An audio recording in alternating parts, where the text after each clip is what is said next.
আসলে নির্বাচনের প্রস্তুতি তো গুরুত্বপূর্ণ। আর একটা দলের জন্য রাজনৈতিক দলের একটা উদ্দেশ্যই থাকে, একটা one of the main reasons যারা যেটা নির্বাচন সামনে রেখে। কিন্তু এনসিপির বাস্তবতা তো একটু ভিন্ন।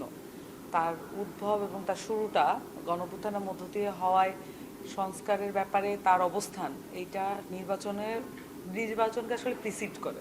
তার অগ্রভাগে কনসার্ন থাকে সংস্কারটা, বাংলাদেশের কি পরিবর্তন হলো স্থায়ীভাবে। তো সবকিছু মিলিয়ে আসলে আমরা নির্বাচনকে সিরিয়াসলি দেখছি। এবং আমরা কিন্তু বলেছিলাম যে গণপরিষদ নির্বাচনের কথা, এবং সেখানে সকল শ্রেণী পেশা এবং বাংলাদেশের মানুষের একটা অংশগ্রহণ নিশ্চিত হতো, যেটা আমরা প্রোক্লামেশনে দেখলাম না। জুলাই সনদে আসলে গণভোট হলে হয়তো দেখতে পাবো, কিন্তু নির্বাচনের মাধ্যমে আসলে বাংলাদেশের মানুষের প্রকৃত গণতান্ত্রিক আকাঙ্ক্ষা ফুলফিল হয় বলে এটা আমি মনে করি না। এটা একটা পার্ট। তো সেই পার্টটাকেও একজন রাজনীতিবিদ হিসেবে গুরুত্ব সহকারে নেওয়া আমার জন্য গুরুত্বপূর্ণ।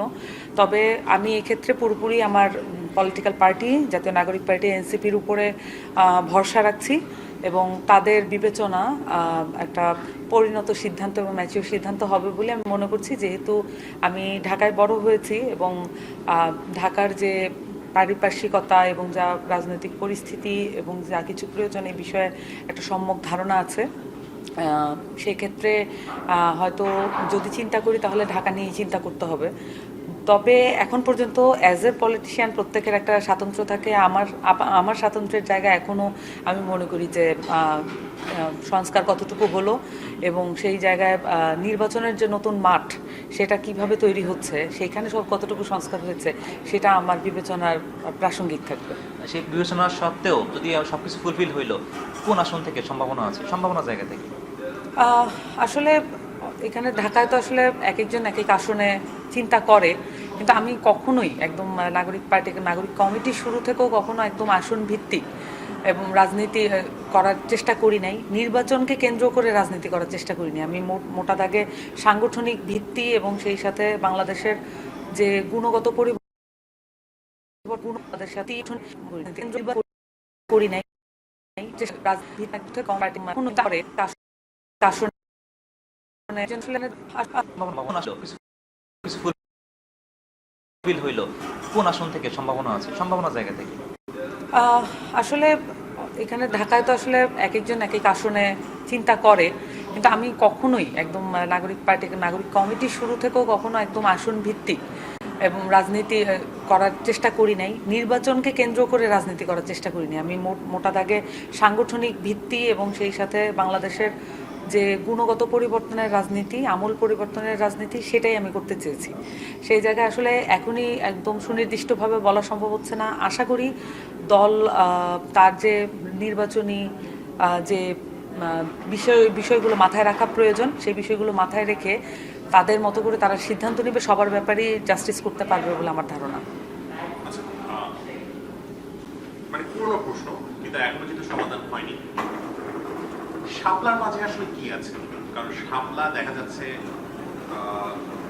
একটার পর একটা দল শাপলা যাচ্ছে, রিসেন্ট আরেকটা দলও শাপলা চেয়েছে এবং শাপলাটা দেওয়া হচ্ছে না।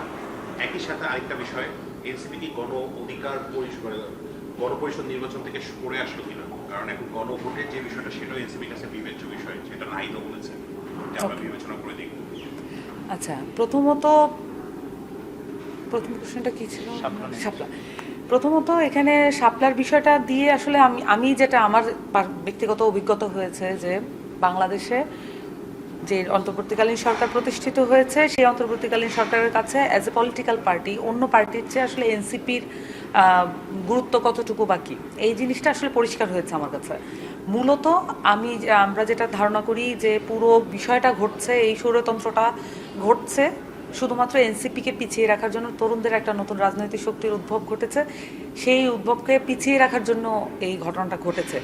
আপনারা গণমাধ্যম কর্মীরা সবই দেখেছেন, এবং আপনারা দেখেছেন বারংবার তাদের পক্ষ থেকে যেই ধরনের যুক্তি উপস্থাপন করা হয়েছে, যেই ধরনের কথা বলা হয়েছে, আমরা প্রত্যেকটা যুক্তি খণ্ডন করেছি, এবং তাদের কাছে এখন আর কোনো যুক্তি অবশিষ্ট নাই।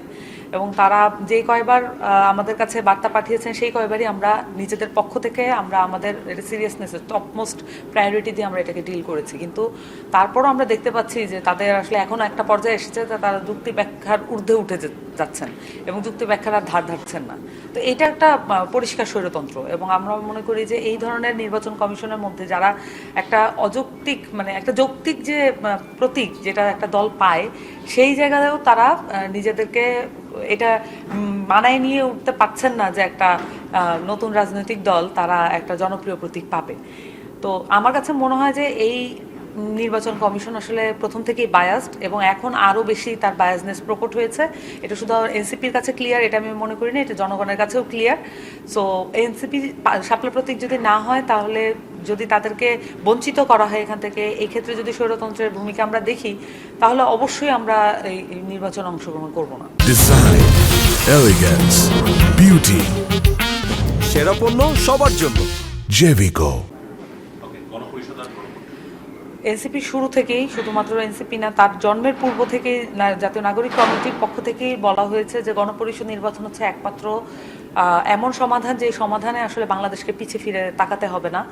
এবং সেই জায়গা থেকে আপনারা দেখেছেন গণপরিষদের জন্য আমরা মাঠে লড়াই করেছি, এবং আমাদের পুরো জুলাই পদযাত্রার 30 দিন আমরা নতুন সংবিধানের কথা বলেছি, এবং স্বভাবতই আপনারা এটা মানে বাংলাদেশের কেউই অস্বীকার করতে পারবে না, নতুন সংবিধানের জন্য সবচেয়ে বা সংবিধানের যেই জায়গাগুলো পরিবর্তন করার দরকার সেটার স্থায়ী পরিবর্তনের জন্য অবশ্যই গণপরিষদ নির্বাচন উল্লেখযোগ্য, এবং এটার যে মর্যাদা, এই মর্যাদা কেউই অস্বীকার করতে পারবে না। এবং আমরা তাই দেখেছি ঐকমত্য কমিশনে এই গণপরিষদ নির্বাচনের মর্যাদা কেউই অস্বীকার করতে পারেননি ঠিক, কিন্তু এই বিষয়ে ঐকমত্য স্থাপন করা যায়নি।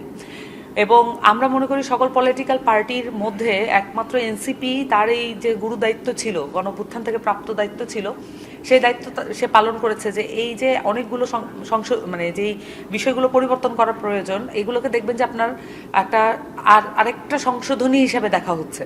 তাহলে যে কোনো সংশোধনী, যেমন পঞ্চম সংশোধনী যেই ভাগ্যে যা ঘটেছে, আর এই যে এই 17তম সংশোধনী সেই ভাগ্যে সেই জিনিসটাই ঘটবে না, এটা আমরা বিশ্বাস করি না। বাংলাদেশের রাজনৈতিক ইতিহাসে এটা ঘটেছে, এবং জুলাই সনদ তো গণঅভ্যুত্থান থেকে প্রাপ্ত একটা সনদ বা টেক্সট, এই টেক্সটের ভাগ্যে যদি একই জিনিস ঘটে, বারংবার আসলে বাংলাদেশ একই ফাঁদে আটকে থাকতে পারে না।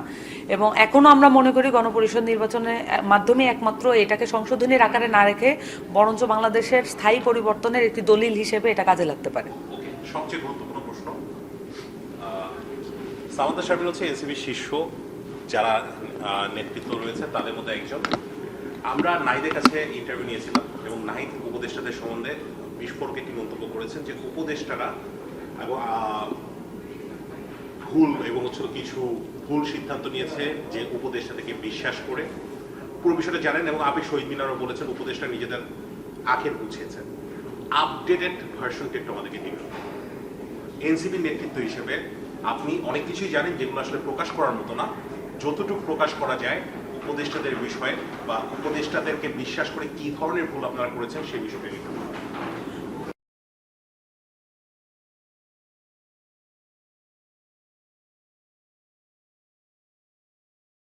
দেখেন, এখন আপনাকে রিসেন্ট আপডেট বলি যে এখানে শিক্ষকরা দেখছেন যে আন্দোলন করছে, এবং সেই আন্দোলনে আমরা সংহতি জানিয়েছিলাম, এবং এই বিষয় নিয়ে যদি কন্ট্যাক্ট করার চেষ্টা করা হয়, শিক্ষা উপদেষ্টা প্রচণ্ড পরিমাণে ক্ষিপ্ত হন।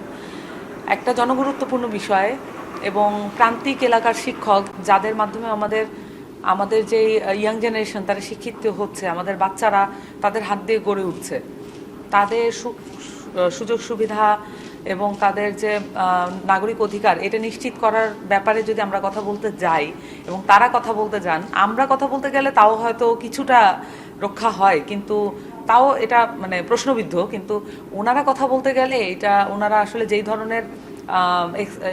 ধরনের ট্রিটমেন্ট পান, এটা কোনোভাবেই একজন বাংলাদেশের সম্মানিত নাগরিকের জন্য এটা কোনোভাবেই গ্রহণযোগ্য না। তো এই যে উপদেষ্টারা, বাংলাদেশে এত সমস্যা, হ্যাঁ সবই ঠিক যে এত সমস্যা একবার সমাধান করা সম্ভব না, কিন্তু আমরা যেটা দেখতে চেয়েছিলাম আন্তরিকতা, আমরা যেটা দেখতে চেয়েছিলাম উদ্যম, আমরা যেটা দেখতে চেয়েছিলাম বিপ্লবী স্পিরিট। কিন্তু উপদেষ্টাদের মধ্যে তাদের অনেক কাজ, বাংলাদেশটাকে পরিবর্তন করার অনেক দায়িত্ব, কিন্তু আমি দেখতে পাচ্ছি প্রত্যেকের মধ্যে এক ধরনের তাড়া আছে, দ্রুত নির্বাচনটাকে দিয়ে নিজেদের দায়িত্ব ছেড়ে দেওয়া বা কোনো একটা রাজনৈতিক দল থেকে নির্বাচন করা, এরকম কোনো জায়গা থেকেই তারা নিজেদের ডে টু ডে লাইফ এটা সাজাচ্ছেন, শিডিউল সাজাচ্ছেন। কিন্তু খুব কম ক্ষেত্রেই আমরা দেখেছি ফিল্ডে গিয়ে অবস্থা দেখা এবং মানুষের সাথে সংযোগটা রাখা, এই জিনিসগুলো আমরা দেখিনি। এবং ফলত গণঅভ্যুত্থানের দল হিসেবে এনসিপির উপরেও এই দায়টা আসে, কিন্তু আমরা বারবার ক্লিয়ার করেছি যে সরকার সরকারের গতিতে চলবে, সরকার সরকারের কাজ করবে, রাষ্ট্রীয় কোনো নীতি নির্ধারণে এনসিপি রাজনৈতিক দল অন্যান্য রাজনৈতিক দলের বাইরে গিয়ে এক্সট্রা কোনো হস্তক্ষেপ করতে চায় না। কিন্তু আমরা যখন জনগুরুত্বপূর্ণ বিষয়ও আমরা যখন তাদের নজরে আনার চেষ্টা করেছি, আমরা এখানে অসহযোগিতার সম্মুখীন হয়েছি এবং অনেক ক্ষেত্রে আমরা দেখেছি যে অনেক ক্ষেত্রে সচিবালয় থেকে আমাদের অফিসে পাঠানো হয় বিভিন্ন তদবির, বিভিন্ন ধরনের সমস্যা নিয়ে মানুষকে পাঠানো হয়। এবং আমি এটাকে পুরোপুরি উদ্দেশ্য প্রণোদিত মনে করি। এনসিপিকে কালার করার জন্য, এনসিপিকে প্রশ্নবিদ্ধ করার জন্য, তাদেরকে কিংস পার্টি ট্যাগ একদিকে দেওয়া যাবে এটা করার জন্য সচিবালয় থেকে এখানে পাঠানো হয়। আবার অন্যদিকে যখন আমরা এই বিষয়গুলো নিয়ে তাদের সাথে কন্ট্যাক্ট করার চেষ্টা করি এবং যখন বিভিন্ন সমস্যা সমাধান করার চেষ্টা করি, সেক্ষেত্রে আবার চূড়ান্ত অসহযোগিতা করা হয়। আমার ধারণা যে বাংলাদেশে সবচাইতে মানে এইসব ক্ষেত্রে সবচাইতে বেশি অসহযোগিতা করা হয় এনসিপিকে। এবং এসব ক্ষেত্রে আমরা দেখেছি বিএনপি, জামাত ওনারা অনেক কিছু সমাধান করতে পারেন এইসব ক্ষেত্রে, তাদেরকে বড় দল বিবেচনা করে বা হয়তো তাদের অন্যান্য উদ্দেশ্যও থাকতে পারে, এই বিবেচনা করে একইভাবে ট্রিট করা হয় না। কিন্তু এনসিপির ক্ষেত্রে তাদের কমিটমেন্টের জায়গা যেহেতু সলিড, সেই জায়গায় অবশ্যই এনসিপিকে বেশি কাঠখড় পোহাতে হচ্ছে এইসব ক্ষেত্রে। বলা হয় এনসিপিকে গণ অভ্যুত্থানের নেতৃত্ব দানকারী দল। যারা বসেছেন সেই গণ অভ্যুত্থানের নেতাদের অনেক বেশি ভূমিকা ছিল, আসিফ মাহমুদ, নাহিদ ইসলাম। যারা তাদেরকে বসিয়েছেন তারাই আসলে অভিযোগ আনছেন যে উপদেষ্টারা সেফ এক্সিট করে ফেলেছে, আখের গুছিয়ে চলে যাচ্ছে এবং বিশ্বাস করাটা ভুল ছিল। আপনি রিসেন্ট উদাহরণ আমাদেরকে দিয়েছেন, কখন থেকে আসলে এই বিষয়টা হওয়া শুরু হয়েছে এবং কোন সময় থেকে? মেনশন না করেন কোনো সমস্যা নেই উপদেষ্টাদের, কিন্তু এমন কিছু উদাহরণ দেন যে উদাহরণটা আসলে মানুষজন রিলেট করতে পারবে। নিচে ধন্যবাদ। এখন আমি গত 1 মাস ধরে চিন্তা করার চেষ্টা করছিলাম, যদি 5 আগস্ট আসলে ছাত্রদের নেতৃবৃন্দ এই ঘোষণা দিতেন যে সরকার পরিচালিত হবে শহীদ মিনার থেকে, তাহলে কি হতে পারতো, বাংলাদেশে আসলে পরিবর্তনটা কেমন হতো। সচিবালয়, মন্ত্রণালয় কেন্দ্রিক যে আমলাতান্ত্রিক জটিলতা এবং এটার মধ্য দিয়ে মানুষের যে হয়রানি, এটা মন্ত্রী মহোদয়রা যারা উপদেষ্টা হিসেবে পরিচিত তারা সলভ করতে ব্যর্থ হয়েছেন। এবং এটা কবে থেকে শুরু হয়েছে আসলে সেখানে যদি আমি সুনির্দিষ্টভাবে বলতে চাই, এটা 5 আগস্টেই শুরু হয়েছে, যখন ছাত্রদেরকে, সমন্বয়কদেরকে এবং পুরো দেশের মানুষকে বাদ দিয়ে একটা জায়গায় বসে আর্মি এবং রাজনৈতিক দলের সিনিয়র নেতৃবৃন্দ একসাথে বসেছেন। সেক্ষেত্রে তারা বিবেচনা করেননি যারা বুলেটের সামনে দাঁড়িয়েছে, যারা আলটিমেট রিস্কটা নিয়েছে, পলিটিক্যাল পার্টিকে আগলে রেখেছে, তাদেরকে আসলে টেবিলে নিয়ে বসা দরকার ছিল। তারা সেই বিবেচনা না করে নিজেরা দৌড়ে গিয়েছেন এবং কোনো ক্ষেত্রে দেখা গেছে যে সেনাবাহিনী এপিসিতে তারা এক ধরনের সম্বর্ধনাও পেয়েছেন। কিন্তু এই সম্বর্ধনা তো আসলে ছাত্রদের, এই সম্বর্ধনা তো আসলে আপোষহীন মানুষের, যারা এই পথশিশুদেরও, যারা 168 জন পথশিশু এই গণঅভ্যুত্থানে নিহত হয়েছেন, শহীদ হয়েছেন। তো এই জায়গাগুলো আসলে পলিটিক্যাল পার্টিগুলো বিবেচনা করে নাই। তখন যে পলিটিক্যাল পার্টিগুলো ছিল সবাই আসলে সেই সময়ে 5 আগস্টের এই সময়টায় তারা এই বিবেচনা করে নাই যে কি হতে পারতো যদি আমরা সকলে মিলে একটা জায়গায় এসে, এবং জাতীয় সরকারের যে প্রস্তাবনা ছিল সেখানেও আসলে সবচেয়ে বড় দল বিএনপি রাজি হয় নাই, রাজনৈতিক দলগুলো ভরসা রাখতে পারছিল না। আমি মনে করি ওই মোমেন্ট থেকেই আসলে অসহযোগিতার যে পালা সেটা শুরু হয়েছিল। উপদেষ্টা যখন শপথ নিয়ে নেওয়ার পর তো তারা উপদেষ্টা হয়ে গেল, এরপর তো কথার অমিল থেকে শুরু করে তাদের প্রতারণা থেকে শুরু করে নানা কিছু হয়তো বা চোখে পড়ার মতো হয়েছে। তো সেই সমস্ত বিষয়গুলো যদি নিয়ে বলেন যে প্রথম দিকে আসলে কি অবস্থা ছিল, কিছু উদাহরণ যে উপদেষ্টা কখন থেকে আসলে বিকে যাওয়া শুরু করলো, কখন থেকে আসলে তাদের স্বার্থ হাসিলের চেষ্টা করলো। দেখেন, আমরা রাজনৈতিক দল হিসেবে আমরা কিন্তু সরকারের সাথে কখনোই অনৈতিক কোনো অবৈধ সম্পর্ক বা কোনো কিছু মেনটেন করার কোনো চেষ্টা করিনি। আমরা জানি যে সরকার তো গণঅভ্যুত্থানের দল, তার একটা কমিটমেন্ট থাকবে, এটাই একটা স্বাভাবিক বিষয়। এখানে যে আসলে প্রেশার দিতে হবে এটা আমরা কখনোই ভাবি নাই। তো এটা সুনির্দিষ্ট কোনো ঘটনা থেকে আসলে যে উদ্ভূত হয়েছে ব্যাপারটা এরকম না। কালক্রমে যখন অনেকগুলো ঘটনা পরপর ঘটছে এবং কোনোভাবেই আসলে মানে এই সরকারটাকে অ্যাকাউন্টেবল করা যাচ্ছে না এবং কোনোভাবেই তার কাছ থেকে গণঅভ্যুত্থানের কমিটমেন্ট অনুযায়ী আসলে তার যে কার্যক্রম সেটা মিলছে না, তখন আসলে আমরা এই কথাগুলো বলতে বাধ্য হয়েছি এবং অনেক ক্ষেত্রে